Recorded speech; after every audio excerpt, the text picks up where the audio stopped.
একটি ছোট গ্রামে থাকতেন একজন সৎ ও পরিশ্রমী বাবা, নাম তার মঈনুদ্দিন। তিনি ছিলেন একজন সাধারণ কৃষক। যদিও তার নিজের খুব বেশি কিছু ছিল না, তবুও তিনি ছিলেন একজন আদর্শ মানুষ। সততা, পরিশ্রম আর ন্যায়ের পথে চলা ছিল তার জীবনের মূলমন্ত্র। তার একমাত্র ছেলে, রায়হান, ছিল অল্প বয়সী কিন্তু কৌতূহলী ও বুদ্ধিমান। বাবা মঈনুদ্দিন সবসময় চাইতেন তার ছেলে যেন সৎ ও মানুষের উপকারে আসে এমন জীবন গড়তে পারে। একটি বিশেষ দিন, একদিন রায়হান বাবাকে জিজ্ঞাসা করল, আব্বু, আপনি তো অনেক কষ্ট করেন, কিন্তু ধনী হন না কেন?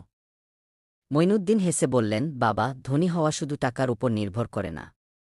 একজন মানুষ যখন সততার সঙ্গে বাঁচে, মানুষের উপকার করে, তখনই সে সত্যিকার ধনী হয়।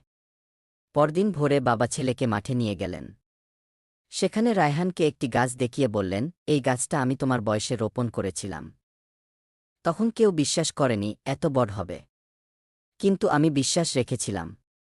তেমনি আজ তোমার ভিতরে আমি ভালো মানুষ হওয়ার বীজ বপন করছি। সময়ের পরিবর্তন। বছর কেটে গেল।